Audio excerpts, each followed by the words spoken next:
White Van Plan project, the work that we've done with SMEs and supporting the transition to net zero.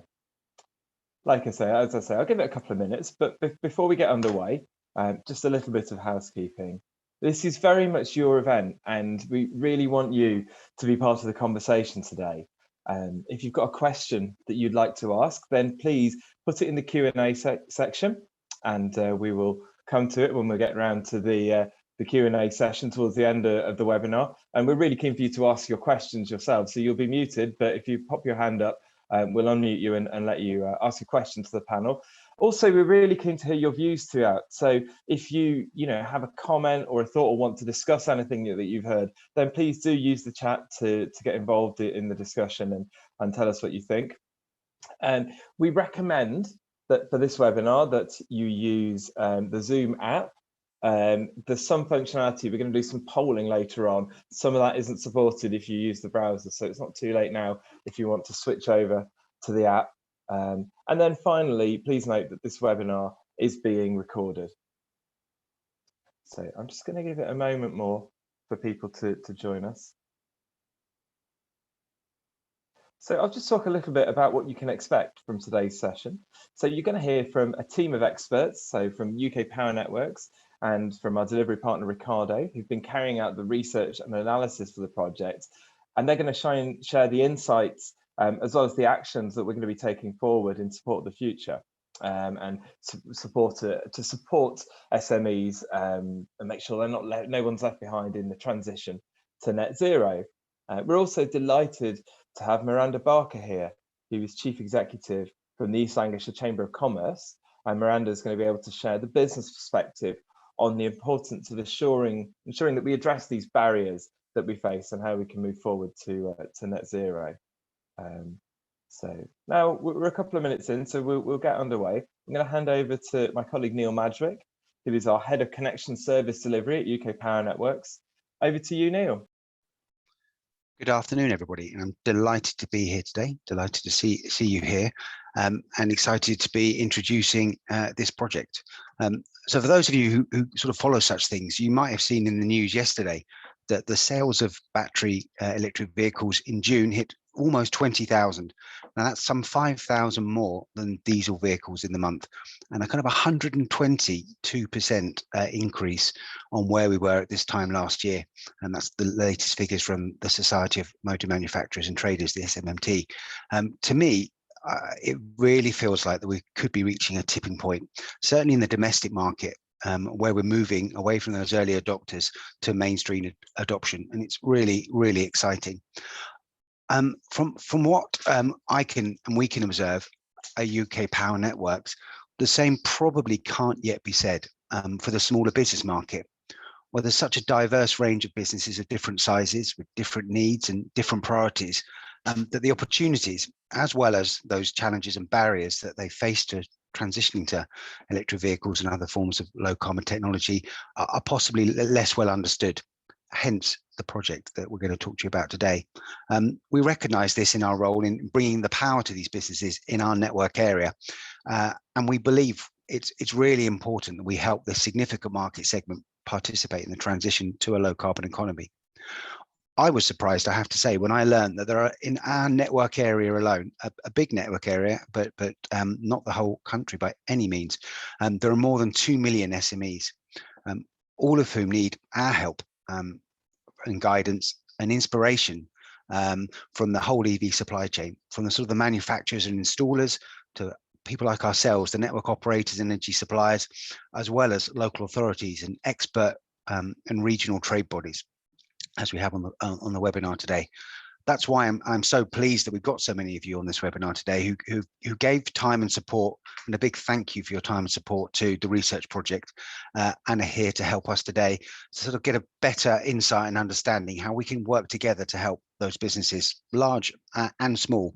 So I hope that you find today's presentations really insightful and interesting. And success for me today is that you come away having a better understanding of the barriers and opportunities for small and medium enterprises in your network, in your area and sphere of work, and that you really feel energized and really willing to support and help us.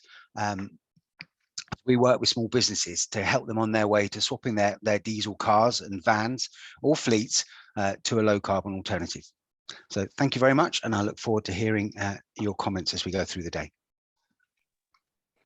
Thank you very much, Neil. That's great to kick things off. And as you say, it's, we hope that all of you joining us today can leave this webinar hopefully with a bit more knowledge and understanding, and hopefully inspired to go out there and engage and help the SMEs that we all work with.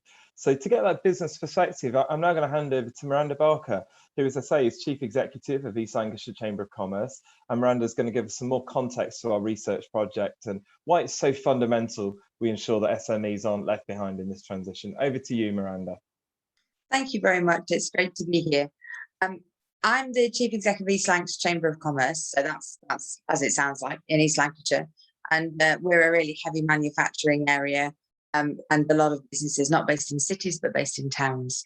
But by background, I'm also an environmental consultant, so I've been talking about these kind of issues for a very long time, and I chair the National Chambers Group with a colleague from Glasgow that looks at these issues for all of the chambers of commerce across the UK. And it is a huge issue for us. How do we encourage and support businesses to be proactive? Because business does have a really strong component to the UK's CO2 emissions. We are 99% of the business audience is small and medium-sized enterprises, and they provide at least 20% of the UK's CO2 emissions, and a large amount of both those business emissions and also the general population emissions are linked back to transport. So of course we want to see, and we expect to see, a move of businesses towards electric vehicles as time goes by. But how do we encourage that, facilitate that, and what are the barriers? Obviously, in any changes with business, you have the adopters who leap on something new and want to wring every ounce of potential financial, but also media and promotional benefit from being an early adopter. And you have those who are very, very stubborn in any business audience and will only move when the finances put them in that direction. So when, for instance, the market has stopped providing new diesel and petrol vehicles and they've run out of choice, or when the cost of buying the fuel for those vehicles, for instance, is so high that it's prohibitive, and they make that decision to move. But everybody else in the middle is looking for, where is the tipping point? What's the encouragement? What are the different business reasons for progressing? And they're having to weigh up making these changes in the face of Brexit pressures, COVID pressures, life, the fact that the VAT bill is due next Friday, or when should they be looking at their fleet policy and changing. So it's how to bring this up their agenda. So all of those different ways of making sure that the businesses see this as early as possible as an advantage they could grasp hold of. So we talk to them, and I know a lot of the businesses that have been part of this survey and building the intelligence base that we've got in this survey. It's been really useful to hear all of those things which are barriers or which are encouragements further on.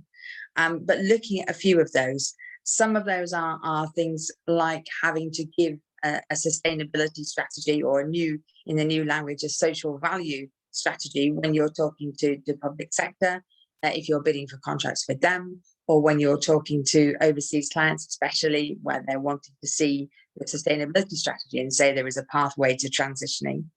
Part of it is about procurement from those government contracts saying you need to be in this position, or from planners saying we want to see electric vehicle charging points on buildings for new businesses. So making it easier to make that decision. The businesses' questions are very much those that you've contributed to this conversation. So the range anxiety, the frequency of chargers, how do you find the chargers that are working, all of that, making it easy to move.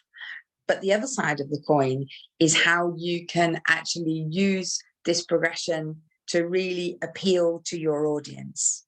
And we've got more and more businesses now saying, as an early adopter, I've gone ahead and made this change, and my customers are delighted, or my employees are delighted, or young people especially wanting to come in as apprentices to my business. They're asking me these questions. So it isn't just about a cost advantage I can secure. It's now about a real proactive securing of the public perception and the customer perception of being very positive. I know of one very large supermarket owner who are looking at changing all of those small box vans you see doing all of the door-to-door deliveries now to an electric model. And they're not doing that primarily for cost. They're doing that because they think it's the right thing to do, but also they're very promotional and positive, customer-friendly thing to do. So it really is about trying to not only show the cost benefits and the future threat from the fact that they just won't be able to get the petrol and diesel vehicles, or the fuel will become really expensive, but really trying to play on the fact that it's where the population is going. And for whatever reason, in the last 12 months, for many, many reasons, that's really accelerated. So we want to see government policy in place to progress this. We want to see industries being easily facilitated to progress in this direction. But also we want to play on that very positive public support for this kind of move now. And we're wholeheartedly in support of trying to get this message out to the business audience, whether it's through the chambers, whether it's locally through our business communities, or all of the business organisations. We want to help get all of the questions and intelligence that's in this report out and help deal with those barriers and get those barriers removed, so our business audience progresses in a profitable and positive and environmentally sound way towards electric vehicle adoption. Thank you very much. I'll be around for questions later on, if that helps. Thank you very much, Miranda. That was really, really interesting. I think you make a hugely important point about how small businesses can appeal to their audiences, and it's where the population's going. I mean, certainly near where I live in South East London, there's a number of local businesses that actively promote that they've got an electric van going out and delivering into the community, and it's seen very much as a positive. So it's a great point. Thank you very much indeed.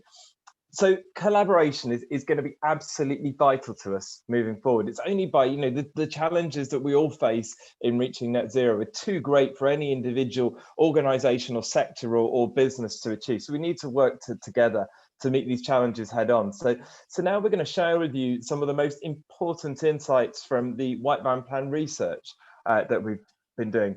So firstly, I'm going to hand over to Peter Weldon, who's a senior consultant at Ricardo Energy and Environment, and Peter's carrying out this research partnered with UK Power Networks throughout the project. So over to you, Peter. Thanks very much, James. Yep, my name is Peter Weldon. I'm a senior consultant in Ricardo's Sustainable Transport team and the project manager on this project from Ricardo's side. Next slide, please. So just to briefly recap on the context of the study. So SMEs are a very diverse customer base. They have varying needs and priorities dependent on how they operate, which makes it challenging to understand the needs and intentions of this diverse customer base to understand aspects relevant to EV adoption. The objective of this research was to take a data-driven and evidence-based approach to develop a high-quality and high-resolution picture of SMEs in the UK Power Networks area. This led to a large programme of research comprising background desk-based research of over 80 documents focused on SMEs and different business sizes and industry sectors. We reviewed a number of publicly available data sets in order to map SMEs in the UK Power Networks area in terms of business sizes, industry sectors, and locations. As the project is transportation focused, we combined this with a data set of over 27,000 SME fleets, again divided into different business sizes and industry sectors. We undertook a large program of primary research, which involves speaking directly to SMEs via a quantitative survey and qualitative engagement with organizations representing SMEs and trusted SME advocates to assess aspects such as vehicle usage, EV transition timelines, communication preferences, opinions on decarbonisation and energy usage. Over 1,200 SMEs responded to our survey providing their views, and over 80 engagements were undertaken with stakeholders, many of whom are on the webinar today. So thank you very much again for all of your inputs into our research. Next slide, please. So just to begin by providing some insights on SMEs in the UK Power Networks area. So firstly, just to explain this map here on the left, the map shows the distribution of all SMEs in the UK Power Networks area at the middle layer super output area level, where the darker red colours indicate a greater density of SMEs and the lighter colours indicate a lower density of SMEs. Firstly, you can see that there is a far higher concentration of SMEs in central London, as represented by the darker red colour. But interestingly, there are differences between the different regions under consideration. So there's a higher proportion of SMEs in the professional, scientific, technical and ICT sectors in London compared to the east and southeast of England. And then there's also a higher proportion of SMEs in the agricultural and construction sectors in the east and southeast of England in comparison to London. It is also worth noting that 95% of SMEs in the UK Power Networks area have between 0 and 4 employees. Focusing on the right-hand side, which is looking at vehicle reliance. So in terms of vehicle reliance, this metric indicates how reliant different industry sectors are on vehicle fleets based on a ratio of vehicles to general employee sizes, where average represents the statistical average and high and low are above and below this average. In terms of sectors that were found to have high vehicle reliance, this includes the transport and storage sector, the mining, quarrying and utilities sector, and the construction sector. Some sectors with average vehicle reliance include retail, civil service, property and health. And some sectors that were found to have low vehicle reliance overall were professional services, education and finance. It's important to note that there is a very clear delineation between these three categories in terms of the vehicle reliance for different industry sectors. These findings highlight that SMEs are a very diverse customer base in terms of their composition, location, vehicle reliance, and operational characteristics. And as such, it is difficult to engage and assist all SMEs at the same time due to these varying characteristics, which points towards a need to develop a more logical segmentation of SMEs so that tailored support can be provided dependent on their individual needs and barriers. Next slide, please. So following the desk-based research and despite the large amount of data analysis undertaken, gaps were identified that needed to be filled. We found information on aspects such as geographic distribution of SMEs and composition of industry sectors. However, we lacked information on transportation focused characteristics, for example, operational behaviors for different vehicle types and daily mileages, which is where the quantitative survey was important in order to obtain this information. As I mentioned before, over 1,200 SMEs provided their views to our survey, and the survey was undertaken with targeted geographic coverage, with 82% of SMEs either located within the UKPN area or operating within the UKPN area. 240 responses were received from SMEs that already own EVs, which gave a representative view of current EV adopters, and the survey had very good coverage of all industry sectors and business sizes.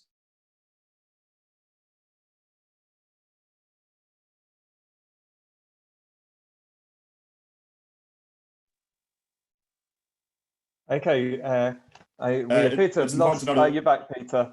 Sorry, carry on.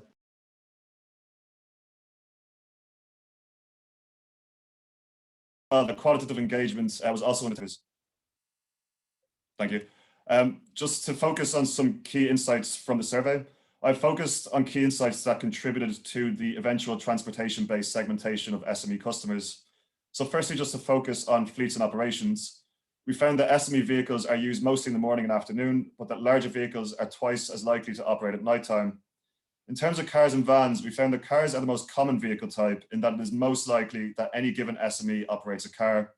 But vans are the most numerous in that there are more vans than cars in the UK Power Networks area operated by SMEs.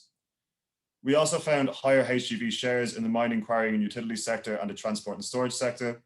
And then just to explain this plot here, this shows the average daily mileage in miles per day for different vehicle categories for all SMEs, with the N number representing the number of unique responses. And as you can see, there is a very clear trend for larger vehicle categories to operate greater mileages per day, which points towards greater charging requirements for vehicles that will already have larger batteries when they transition to electric. Next slide, please. Just explain this image here on the right. So this focuses on where an organization's vehicles are usually parked when the vehicle is not in use, where the N numbers represent responses, and then each of the colors represent different locations. So with the lightest color representing at the work premises, and by this we mean the site where the SME is located, then employee homes, public car parks, work sites, on street, and other. What's interesting here is that you can see a clear trend for smaller SMEs to have their vehicles parked at home locations when they're not in use, which corresponds to smaller SMEs being more likely to be located at a home-based premises or office. And additionally, we can see some clear differences when looking at different vehicle categories. So focusing on cars, there's a switch from workplace locations being the most common location when a vehicle is not or in use to domestic when not in use. And then for vans and HGVs, workplace is always the most common location, with an even stronger focus on workplace parking for HGVs, which of course will have an influence on what type of charging infrastructure is required and where it needs to be located. Key here is that vehicle type and parking location are both crucial elements in segmenting the SME customer base into transportation-focused segments. And in addition to these two elements, fleet size and mileage were found to be the other two characteristics of key importance when considering a segmentation of the SME customer base. So as I mentioned before, the diverse SME customer base points towards the need for a more focused segmentation of SMEs based on transportation-focused characteristics. So we started out at the sectoral level, but UK Power Networks needs a segmentation that allows for a more granular and more unique understanding and consideration of the specific needs and requirements of different SMEs. Next slide, please. So through the project, we developed a first of its kind segmentation of SMEs into transportation-focused segments. Each segment has varying needs and barriers with respect to the electrification of their fleets, and the segmentation allows for the individual needs and potential barriers of different SME customer segments to be considered and to understand their charging behaviours. So just to go through the resultant segments, so the first one is the car-free segment, and this represents SMEs that do not operate business purpose vehicles, and really interestingly, they make up 66% of SMEs in the UK Power Networks area. We then have the home parker segment, which comprises SMEs operating vehicles that mainly park at employee homes both on and off street. And this segment accounts for 49% of vehicles in the UK Power Networks area. SMEs in this segment are similar to UK Power Networks' existing domestic customers in terms of their electricity demand. And it was found that EV costs and a lack of public and private charging are the most important barriers to this segment, along with being informed enough to make the decision to transition to electric vehicles, which aligns with other findings from the project that smaller businesses in general are less well informed on electric vehicles and charging needs. The next segment is public parkers, which comprises SMEs that typically park in public or have a greater reliance on public parking. Unsurprisingly, this segment accounts for 14% of vehicles in the UK Power Networks area, and unsurprisingly, a lack of public charging is the most important barrier to this segment, along with other considerations around public charging, such as the necessity for multiple contracts. The next segment is called small fleets, and this comprises SMEs with a fleet size of less than 5 vehicles that typically park at a central work location. They account for 20% of vehicles in the UK Power Networks area, and the cost of installing charge points was found as a key barrier for this segment, along with having less in-house expertise or dedicated personnel to understand the transition to electric vehicles, which can be compared to larger SMEs. The next segment is entitled medium work fleets, and this comprises SMEs operating a fleet of between 5 and 20 vehicles, mainly comprising cars, but also with some heavy vehicles. The segment accounts for 13% of vehicles, despite representing just 2% of SMEs in the UK Power Networks area. And the more complex charge point installation requirements and costs, along with connection processes, are a key barrier for this segment. However, they were found to be better informed on EVs overall. The next segment is called large work fleets, which comprises SMEs operating a larger number of vehicles with a fleet size greater than 20 vehicles, mainly comprising cars and vans, but also with some larger vehicle types, parking at workplace locations. The segment operates 3% of vehicles in the UK Power Networks area, despite representing just 0.2% of SMEs, and over 50% of the segment is made up of businesses with more than 20 employees. Similar to the previous segment, SMEs within this segment have challenges surrounding greater charging infrastructure requirements and also EV suitability to switch their entire fleet at once. And then finally, we have the heavy duty vehicle fleets segment, which comprises SMEs that have at least 25% share of larger or specialist vehicles in their fleet, parking at workplace locations.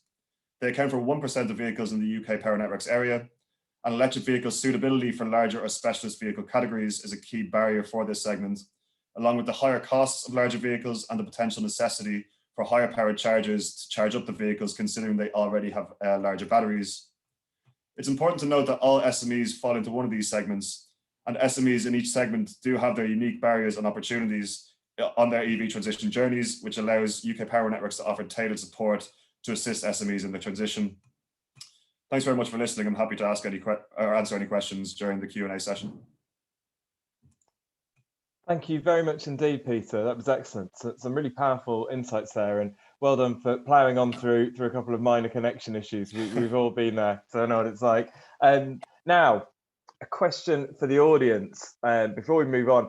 I'm really keen, I want to know what you think of what you've heard so far. Does this tally with your experience of your businesses? Let us know, put it in the chat, put it in the questions. We're really keen to hear from you. Is there anything that we've missed out? We want to know. We'll be having a discussion shortly, very, very shortly after Florentine. So now I'm going to hand over to my colleague, Florentine. Florentine's going to talk about how we're addressing some of the barriers that SMEs face and supporting businesses making the switch to EVs. Over to you, Florentine. Thank you very much, James. Good afternoon, everyone. My name is Florentine Roy. I am a project lead in our innovation team at UK Power Networks. As you've seen, our research involved in-depth analysis to understand SMEs. This was driven by our keen interest to understand in detail the unique challenges that SMEs face in their transport electrification journey. This allowed us to shape our actions to best address those challenges. At UK Power Networks, we already have a well-defined strategy and approach to help customers on their EV charge point connection journey. The core objective of this strategy is to enable the connection of EV chargers in the easiest, quickest, and cheapest way for all. We know that hard-to-reach SMEs are likely to be left behind in the EV transition and may struggle with transport electrification without adequate support. The large data sets and insights from the Wideband Plan research bring to this EV strategy the additional layer of understanding from the perspective of small businesses to make sure that their needs are covered. If we move on to the next slide, please. Thank you. So our Wideband Plan research has drilled down the various challenges faced by SME segments. The barrier which comes first, as you may expect, is cost. SMEs are driven by short-term benefits rather than long-term savings. They are very cost-conscious, and for them, investing in EVs is seen as risky and not cost-effective. The higher upfront cost of an EV compared to an internal combustion engine vehicle is a challenge for SMEs. We know that EVs are particularly interesting when we consider their total cost of ownership, and the fact that the cost of running an EV is lower than that of running an internal combustion engine vehicle. However, SMEs don't really see that as a strong enough incentive to mitigate the high upfront costs. The cost of installing charging infrastructure at a workplace can also be a challenge for SMEs, as we found, and that includes both the civil works required on site and also the potential cost of connection to the electricity network. After cost, lack of information comes next as a barrier for SMEs. We found that SMEs are interested in EVs, but they don't really know where to start. They don't have the time to research new technologies, and they don't know who to talk to in order to transition their fleet to electric. So firstly, SMEs have a limited understanding of their charging requirements, and that is where to install a charge point, what type of EV charge point to get, how many of those chargers to get, what is the process to get them installed, etc. SMEs more generally lack access to clear, usable, tailored guidance to assist them in their end-to-end EV transition.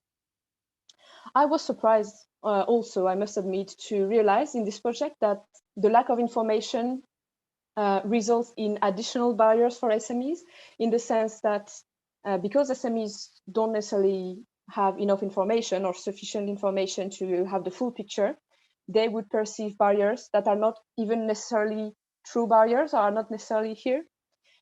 So it was also a realization in this project that information itself can help alleviate more barriers than we may realize.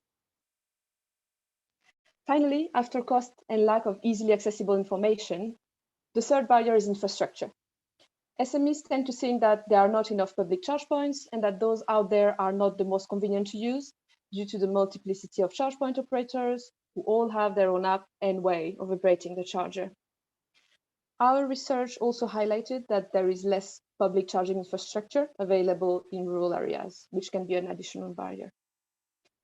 SMEs who rely on larger or specialist vehicles, such as in the agriculture industry, or those SMEs who drive heavy goods vehicles, for example, have less suitable alternatives and may require more expensive high-power charging infrastructure.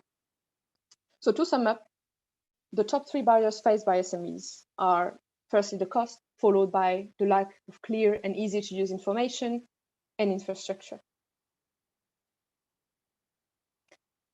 So if we move on to the next slide, for us, understanding the most prominent barriers for SMEs have really allowed us to shape our actions to support SMEs further in their EV transition.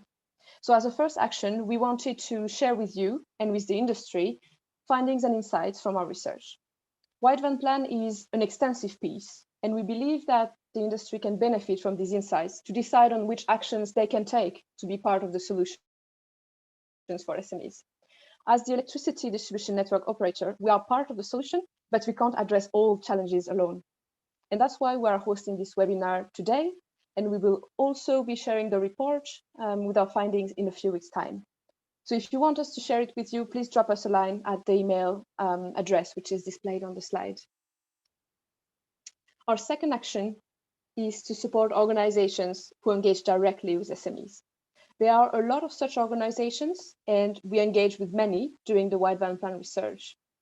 We have found out that a lot of organizations have decarbonization programs and initiatives.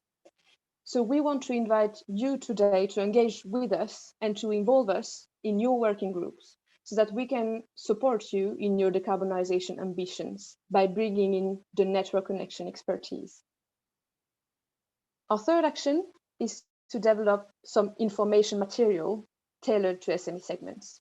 We already have some information and guides available on our website, and we want to improve those to make it as easy as possible for SMEs to use.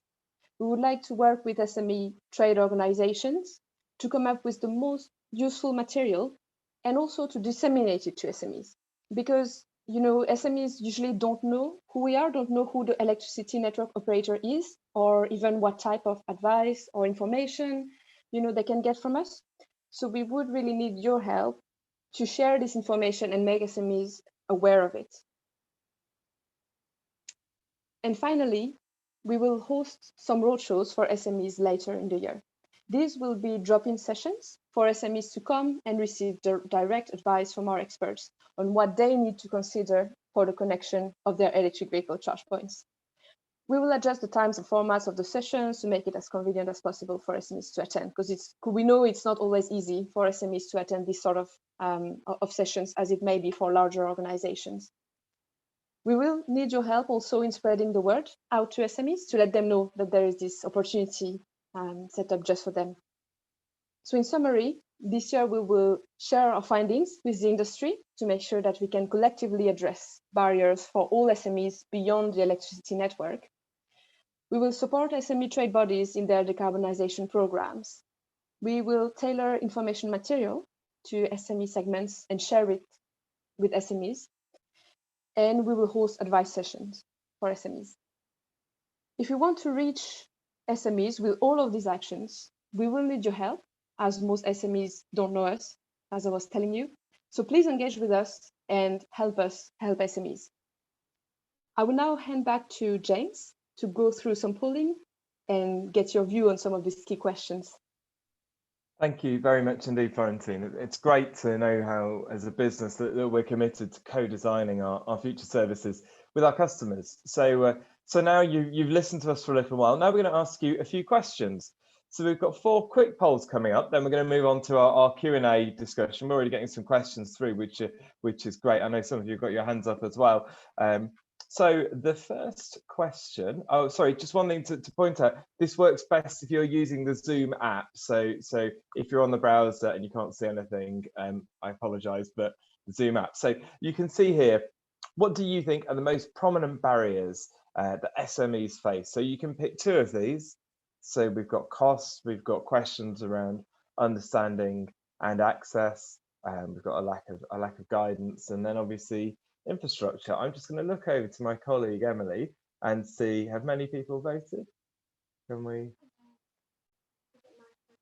Okay, we're going to give it a couple more minutes. So have a think, which of these do you think are the 2 most important areas?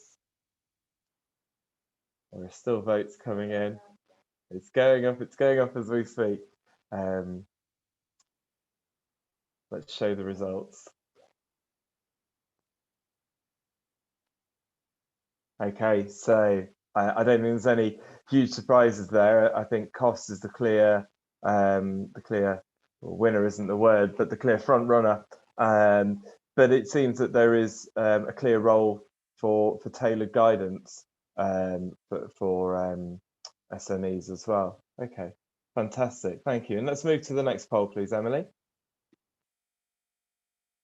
You can't see it, but my colleague Emily is doing a fantastic job steering and running things behind the screen. So the next question is, what do you think is the most prominent action that would benefit SMEs? Is it the prominent action that UK Power Networks can take? Is it sharing our findings? Is it supporting representative organisations? I know many representative organisations have been good enough to join us today. Is it information and guidance tailored, or is it that we need to get out there and have the roadshows that we talked about and provide one-to-one sessions and tailored advice there? What do you think? Let's just pick one here. What do we think the key is? And we've got votes are going up. They're coming in as we speak. Come on, everyone. It's fingers on the buzzers. Right, here we go.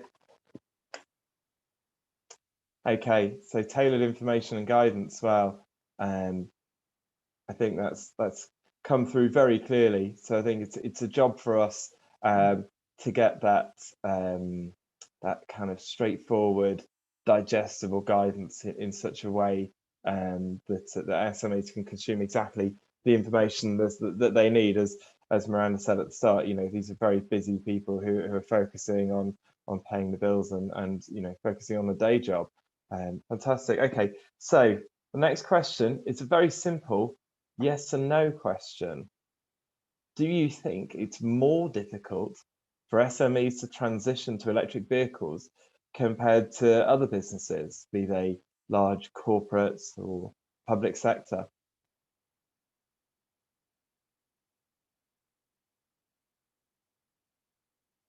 What do we think? I mean, you could argue there are, unique challenges in both, depending on the size and scale. Everyone's different, but we just want a flash poll on what do you think, right? And the results are coming now.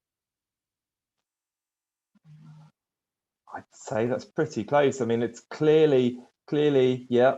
Clearly, you think it's SMEs that have the greater challenges, but that's closer than I expected. Okay, thank you very much. So, final question, and I guess this is the $64,000 question. How likely do you think it is that the majority of the SMEs are going to be decarbonising their fleets by 2030? Is it very likely? Is it hard to say? Or do you think not a chance of it happening?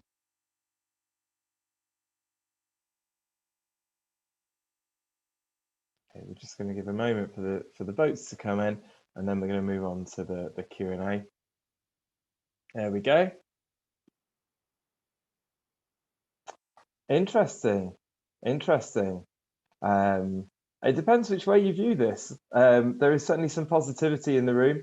There's certainly a lot of skepticism, which I think is really interesting, and certainly something for us to take on board as a network. And if any of you want to expand on why you think it's unlikely, then put it in the chat or raise your hand and tell us what you think. I mean, that there is a significant portion there that almost 20% think it's very unlikely. So again, I'd be really interested to learn more and find out why. So now we're going to move on to the Q&A. And so just a few people have asked questions. Rowena Howie has asked a great question. If we could, Emily, if we could unmute Rowena, and then if you'd like to ask the panel your question, Rowena. Hi, can you hear me? Yes, we can hear you. Thank you very much. Over to you, Rowena. I was just really interested in that last slide of Peter's presentation where, a huge percentage, 66%, were described as it was described as car free. I was asking, what do you think are the top 3 points to be drawn from that stat?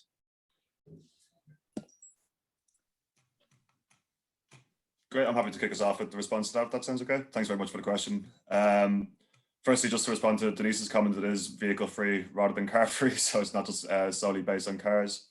But in terms of points that can be raised here, I think firstly is that SMEs may simply rely on their personal vehicles to undertake their business operations, particularly if they're home-based, which could be based on additional factors such as limited capital to invest in business purpose vehicles. Additionally, I think some SMEs may not rely on vehicles due to other barriers, such as a lack of location to park their vehicles or just an overall lack of a need of a vehicle, which may mean also that they have a greater reliance on public transportation, on other shared transportation, or else on third parties to undertake their transportation for them. And then for a third point, I think just a slightly out of the box point, but it would be interesting to see the wider impacts of the COVID-19 pandemic overall in terms of firstly on modal shift, and then secondly on a greater reliance on delivery culture for SMEs, so at the other end of the scale, where SMEs may have procured a vehicle in order to adapt to the unique circumstances they encountered during the pandemic. And it's worth noting that there is an aspect of the White Van Plan that will assess the changes to the project results once the effects of the pandemic are more well known. But it is worth noting as well that despite the very large proportion of SMEs that were identified as being vehicle free, there still is an estimated 2 million vehicles operated, business purpose vehicles operated by SMEs within the UK Power Networks area at the same time. So just wondering if anyone else has anything to add to that?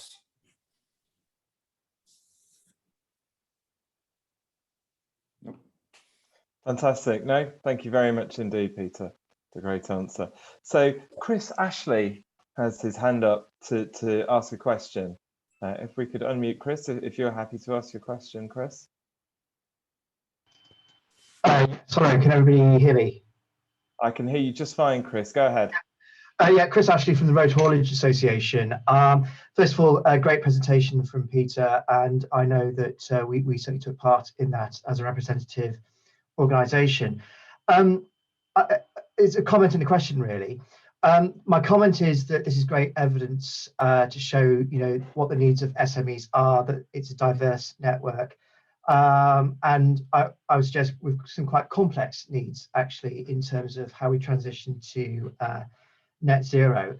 And I suppose my question really to UK Power Networks, if I can say this, is, what support would you, or what recommendations would you give to the government to help support SMEs through this transition? Because it feels like it's going to be quite a fiercely competitive market out there, as people want to show their green credentials, and it's how SMEs can get that look in so that they're on the same playing field as everybody else.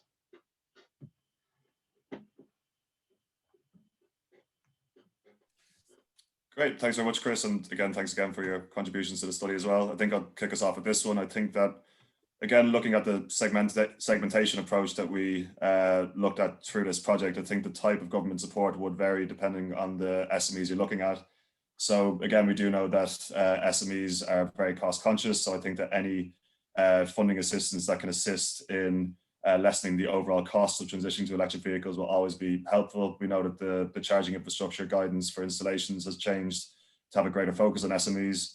But then again, if you look at the other sectors, there's different, the other segments, there are other focus areas that can assist SMEs in general. So again, focusing on particularly, say for instance, on the RHA's interests and those within the heavy duty vehicle segment, they'll be looking at providing that sort of strategic roadmap towards zero emission transport for larger and specialist vehicles, and to provide that certainty that SMEs need before they invest in any technology, because that was one of the very key findings from our research, was that SMEs really, really do need that certainty in investment. And without that, without the certainty in investment, and with the risk that technology or the wrong technology could be chosen in advance of them transitioning, it's very, very difficult for them to make an informed choice. So I think that's just two high-level areas. I'll pass over to the rest of the panelists just in case anyone else has any opinions on that one. Yeah, maybe just to what you just said, Peter, made me think also of something we've been discussing, I believe, which was an interesting point I felt, which was, around electric vehicles uptake in general, there has been some support from the government in terms of different types of grants. And one specific finding that we realized was affecting SMEs is when these grants may change at short notice, which happens for good reasons, which we understand. But SMEs are going to be particularly affected by this, because if they try to make the business case stack up, relying on some of these grants and incentives, and they try to understand how those work, and they finally get to a point where they decide to go for an electric vehicle, and then some of this support, financial support changes, then that can be a challenge for them specifically. I think from my perspective to add, I think it's Bayes and others looking at the kind of research that we're doing and really understanding the SME market, and I think it would help them to understand the diverse needs of different SME audiences, such that they can make sure that they have got the right grants in the right places. I mean, I wonder if they have as a good an understanding as Miranda, that 20% of the emissions are caused by SMEs, and really do have a good understanding how many SMEs rely on a good and adequate public charging and affordable and ubiquitous public charging network for their needs. So I think my first call for government would be to really use research like ours to understand who and how they can target, and as we'll talk about near the end of the presentation, thinking about how we can help. You can't buy the elephant in one chunk, as it were, and understanding which segments we can help first to overcome some of those key barriers. The other point that was raised by both Ricardo and by UK Power Networks is that the barriers are different for different segments. So not thinking one size fits all, and the SME means everything is the same, which we clearly know. We clearly know it's not, and we need bespoke and different routes to market to help different SMEs in different segments. I would agree with that as well. If you don't mind one moment, James, thank you. Go for it, Miranda. I would agree with everything that's just been said. It is that whole understanding of the support mechanism and the information, so that businesses understand the payback period if they're transitioning, the financial support being in place, but being predictable, as Florentine says. And that's the same with all subsidies. They need to be predictable and really firm messaging about how long the subsidy is in place for, but also trying to really ensure that any green financing packages that are out there are trustworthy, because there's a lot that businesses aren't sure about trusting now on green financing, and really geared towards helping them purchase electric vehicles. Let's see the encouragement of that financing market to really deal with this asset in particular. And if those things are well telegraphed, we reduce the anxiety, and it is that anxiety about the unknown. And then there's the practicalities of the charging networks. And again, that can be a matter of information that businesses need to understand more. So anything that we can give them of case studies and information about how you can run a fleet over a certain geographic area, that there is enough charging points, anything like that that's going to be supportive, and those information sources that are well communicated to just reduce that anxiety and support businesses to make that move. That's great. Thank you very much indeed, Miranda. We've got quite a few questions to get through, so if we can't get through them all, don't worry. I know that myself and the panelists are happy to stick around for a few minutes after the 3 o'clock cut-off to get through as many people as we can. So the next person, David Tucker, you have your hand up to ask a question. Yes, good afternoon. David Tucker. I'm chair of the Federation of Small Businesses Transport Policy Unit. And as the FSB particularly represent small and micro businesses, i.e. businesses less than 50 and often 1 or 2 people. Our members cover all areas really of commerce. But just taking a snapshot of our members across the UK, we find a higher proportion of members in rural and semi-rural areas than we do in the conurbations. And we find that a number of them are in industries or businesses which don't have a high interest in road transport. They, for instance, are farmers, B&B, small hotel owners, local tradesmen, all of whom use a vehicle as part of their day-to-day activities, but are probably reasonably low mileage, and also they don't spend much money on vehicles. A recent survey, I think in Devon, suggested that the average money that people would pay for a new vehicle was less than £5,000, i.e. they were buying 10-year-old vehicles that were low mileage, fit for purpose, and did what they wanted. So my question really is, how do we ever get to a state where people in that market can afford to buy electric vehicles, can rely on then being able to service and charge them in rural areas in a reliable way, which means that they are no longer hampered in the use of their vehicle, which they would be with the current circumstances?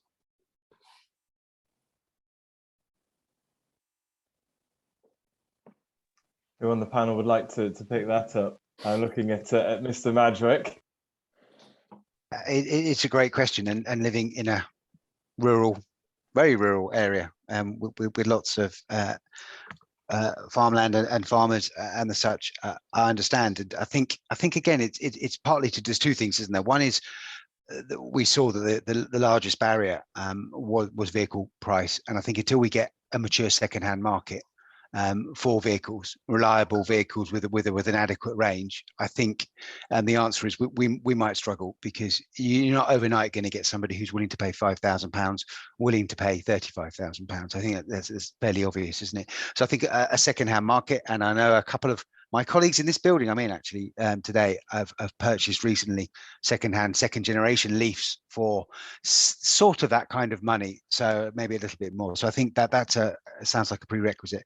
I think the other thing, as we've talked about, is understanding that audience and understanding where they're going to charge and why, and the kind of mileage they think they need to do, and helping them understand that, and therefore what their charging needs are. So if they can charge at home, and there are grants available, as Florentine talked about, and we will, as UK Power Network, support homeowners in making sure their homes are fit for purpose for carrying out charging at home. Then if they can charge those vehicles at home, and they do average types of mileage, and the second-hand market matures, we can see that will that will overcome a couple of the significant barriers. There are certainly there's a lot more activity now by private players in the market, the forecourt retailers and others to put more charging infrastructure in the private space, which I think will help as well. And of course, there are lots of local authorities active in most areas now in trying to support the public provision in car parks and in tourist areas and in leisure centres, etc. So I think it's not all doom and gloom, but I think a burgeoning second-hand market is probably a prerequisite for a number of those small businesses. But Peter, you may have a counter view.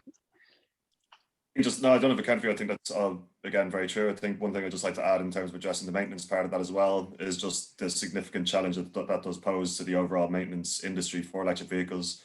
I'm not sure if any of I engage with both the Institute for the Motor Industry and the Parts Alliance during this project, and it was highlighted that for those industries, the shift to EVs is life-changing, because they have to develop these new sets of skills, what garages do and maintenance and service providers do.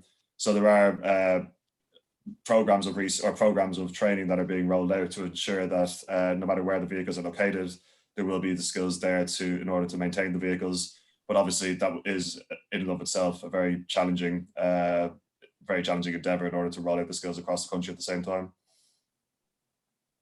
Thanks very much, Peter. I'm going to try and squeeze in. Oh, sorry, Florentine. Sorry, I was just going to very shortly add one point to what was said, which was, and also linking back to what Miranda was telling us at the beginning of this session. What we found in this project is that SMEs really look at how other SMEs operate to make decisions for their own business. So if we manage to make the situation possible for some early adopters who are interested and who are ready to go the extra mile, in terms of understanding what needs to happen for them to get an EV whenever it's affordable for them to do so. Obviously, it's not just about the wheel. If we get these early adopters, then other SMEs will quite naturally follow, we believe, from what we've heard, because they would talk a lot between each other and inspire themselves of successful case studies of SMEs from the similar industry who have managed to move to an EV. Over to you, James. Thank you, Florentine. So we do have quite a few more questions in the queue. So so if it's all right with all of you here, I think we're just going to keep on cracking and try and get through as many as we can. And if we run 5 or 10 minutes over, if you have other places to get to, I know we're all busy people, you have license to exit and leave as you wish. But while there are so many of you who want to ask a question, I'm really keen to give you the opportunity. I think it's a really productive and interesting discussion. So Denise Bidal, you have your hand up. Emily, if you could unmute Denise. Hello, Denise. Yes, Denise Bidal, Policy Manager for Vans and Durban from Logistics UK. Can you hear me? Can hear you absolutely fine, Denise. Okay, lovely. Well, it was really an observation. One of the big competitive advantages that SMEs actually have over larger businesses is they're very nimble and adaptable. The owner of the business is very close to the operational needs of the business. And one of the things that is always a big complaint of SMEs is the bureaucratic nature of any government-sponsored schemes. There's usually quite a lot of what is perceived as onerous reporting, but the actual processes for actually accessing many of the support schemes can sometimes be quite difficult to navigate through for a small business. They just don't have the time, and sometimes they don't have the patience either. So it's really a plea to make sure that whatever recommendations go forward do actually include that need to keep things as simple and straightforward as possible. Thank you, Denise. I don't know if anyone in the panel or indeed anyone in the audience would like to respond to that, but I think that's a very, very good point indeed. Having worked in small businesses before I came to UK Power Networks, I can definitely identify with what you're saying. They're the ones that will actually be able to get hold of those deals for the second-hand vans, probably quicker than their larger counterparts who might need a CFO to sign off on a purchase order. So. Yeah. I was just going to reinforce what Denise has said. That's exactly right. Not only does it need to be as easy and it's as preferably free to access and to get the support, it's got to be so quick for them to pick it up, because it isn't only cost, which is always a barrier, it's time. Because if you're an SME, you don't have a division that's looking at this. It's mostly the managing director or the second in command that's having to cope with being the HR director, the health and safety director, and everything else. So it's got to be really simple and fast to pick up support in bite-sized chunks that you can take away and do something with. You don't have to delve through for months and months.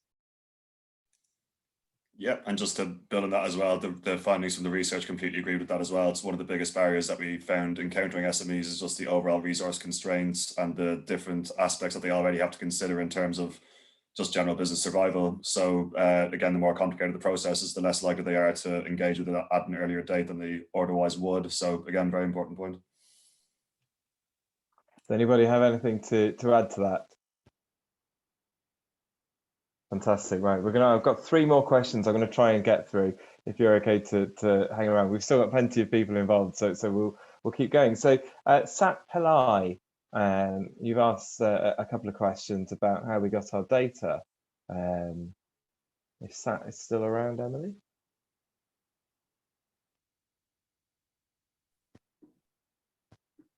Hi, everyone. Hello, Sat. We can hear you absolutely fine. Thank you so much for joining us. I'm going to hand over and let you ask your questions to the panel. Yeah, I think one of the challenges with small and medium-sized enterprises is the ability to engage and get responses through surveys. And so I've got the responses to my questions really, but I wanted to just ask about what the response rate was, what the challenges were. Did you have to use sort of other technologies to get the data beyond self-reporting, et cetera, et cetera? Peter, do you want to have first stab at this one? Yeah, I can indeed. We very much encountered the difficulties in receiving response rates and engaging overall. And what we did find was the most cost-effective approach to receiving the necessary information from the sort of diverse SME customer base, both in terms of industry sizes and in terms of business sizes, or sorry, industry sectors and business sizes, was to go via a survey panel. So was to recruit a survey panel to answer the questions for us. We did also try to distribute the survey via a number of representative organizations, many of whom are on the call again. So again, thank you very much for all of your sharing, and apologies for badgering you for numerous times. But again, the response rate that we received from the survey panel ended up being what we considered to be the representative sample. And just to build as well on the overall data set as well, it's important to note that the survey of SMEs was just one data source used in the project. So we used a number of different data sources, including our, for instance, the SME fleet data set, in order to combine all data sources and to analyze them and triangulate to arrive at the optimum results. But yeah, just for the overall survey distribution, the survey panel was found to be the best approach. Thank you. Sorry, my mute button was stuck. Before we move on to the next question, I want to say a huge thank you to Miranda for joining us. Miranda, I understand you're a busy lady, you have somewhere else to be. It's been fantastic that you could take the time and effort to join us today. I think it's been really, really valuable to have that business perspective on the panel. So thank you very, very much indeed on behalf of everyone involved in the project. No, thank you very much. I hope you enjoy carrying on. It's extremely exciting to be involved, and thank you for your time. See you soon. Thank you, Miranda. So we still have plenty of participants. We still have more questions. So I'm going to try and get through a couple more questions. So Michael Lloyd, if you're still with us, you asked a question. Emily, if we can unmute Michael. Hello. Hello, Michael. We can hear you. Thank you so much for joining us. Would you like to ask your question to the panel? Yeah. So we as businesses got pushed, and individuals got pushed towards diesel by the government however many years ago, and that was the way forward. And now we're being pushed to EV. There were other fuel options, such as hydrogen, being developed, which where the byproduct is water. And I've raised the question as how do we reconcile the long-term issues related to recycling and scrapping of old batteries and the harvesting by young labour of the raw materials needed to for rechargeable batteries? As we all know, the raw materials required for batteries are harvested in a rather dubious way, should we say, and yet we seem to sort of turn a blind eye to that. And in quite a lot of what we do in the UK, where we've got this push towards net zero, but I think we also should be looking at places where we buy our products and resources from, that they should also be employing similar standards as we set for ourselves. So how do we reconcile that issue? And are we now jumping down the EV bandwagon when really we should be waiting for the development of hydrogen power, etc.? I don't know. I don't really know the answer, to be honest. I'm just interested what you guys seem to think. Michael, would you mind just repeating the last little bit of that question? You cut out slightly. I think it was a key point that you were making. Yeah. So how do we? Should we be pushing towards EV power as headstrong as we are, and or should we be looking at hydrogen in a more considered manner, because of the fact that there are issues related to the harvesting of the raw materials for batteries, and there's also the long-term scrappage issue related to batteries, and we all seem to be overlooking this, but are we sort of building a problem for the future in the path we're now being pushed by governments? Thank you for your question, Mike. I think we could probably have a whole session just dedicated to supply chain issues in many areas. But I think to bring it back to the transport. So I agree, by the way, on the supply chain. We should clearly always be trying to use ethical supply chains in everything we do. It makes complete sense. I think probably everyone on the webinar would agree. In terms of hydrogen, I think, listen, it is already being used as a fuel low carbon fuel source for certain types of vehicles. So yes, it is being trialed for passenger vehicles and vans, but far more prevalently being looked at for HGVs and certainly buses. I mean, we're talking to a number of local authorities and public bus companies about the use of hydrogen rather than electricity for that type of vehicle. Although in London itself, where I am today, clearly TfL have chosen the battery electric route for their buses, and there are a number of hydrogen electrolysis depots being developed that will use, if they can, offshore wind to generate the necessary hydrogen, because it uses a lot of energy to create hydrogen itself. So I think the short answer is there will be more than one approach. Personally, I think at the moment for passenger vehicles and small vans, electricity would seem to be the solution that is quickest to deploy and most efficient at the moment. But that's not to say there won't be other technologies in the future. But I think there is a part to play for hydrogen, and it is already being deployed for certain types of vehicles. Peter, have you? I do indeed. Again, I think that it's more about, again, the fact that there is a place for both vehicle technologies in the overall market, because again, there are different vehicle suitability compared to different fuels. I do know that my colleague Dennis also wants to feed into this as well. I'm assuming going to be talking about Ricardo's life cycle analysis. Yes, hi, can you hear me okay? Absolutely fine, Dennis, go for it. Fantastic. Hello. Yeah, it's a really important question. So I'm the technical director of sustainable transport at Ricardo Energy and Environment. And this is a topic that we have been doing a lot of work on, and many others in the UK and Europe and around the world. Life cycle assessment is becoming very quickly the sort of the key criteria by which technologies are compared and looked at. UK government is looking at this at the moment, and so EVs, of course, you're absolutely right. Questions are being asked about the efficacy of some of the materials that are being sourced, and the industry is actually taking really big and important steps in making sure that they can control the materials being sourced and from where they're sourced and how they're sourced as best as possible, and to avoid some of those unintended consequences. And from the analysis that we've done to date, I think it's very clear that EVs and their batteries do still come out much better than any of the alternatives, including hydrogen. But having said that, we know to reach the ambitious net zero targets, all technology options will need to be considered and play a part and play a role. So the key point is to kind of play each one of those technologies to their strengths. And I think that's the focus, and that's what everyone's trying to do at the moment.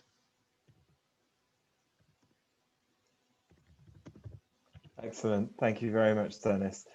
So now I'm conscious we've gone a few minutes over, but I think it's been really worth it. I think it's been a really good debate, and it's been great to see so many of you discussing in the chat as well. So I'm now going to hand over to Neil Madrick, who is going to say a few final words to wrap up.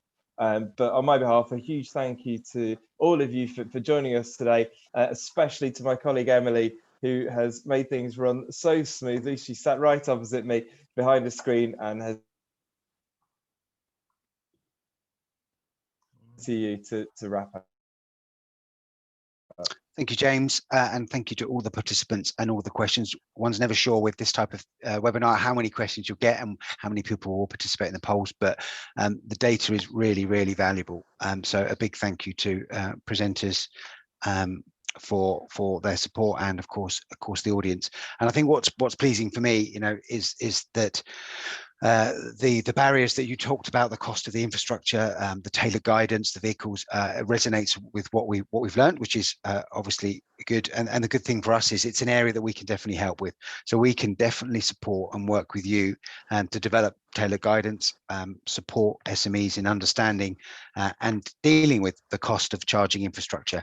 And I've certainly taken away as well that we need to make that as simple, unbureaucratic as possible, and provide that information in bite-sized chunks, not forgetting as we heard from David, that not everyone in every region, in every sector is in the same boat and in the same place in the journey, and we need to tailor that that advice and support accordingly. And I think that's what I'll leave you with. As Florentine said at the start, we are looking over the next few months to be continuing this process, to be engaging with as many of you as possible to support us in producing the right kind of guidance for the right audiences and striking, as it were, while the iron's hot, and helping SMEs wherever we can either begin, carry on, or complete that journey to a low carbon future. So I'd like to thank you all very much again for your attendance, and looking forward to speaking to some of you, I hope, in the short future.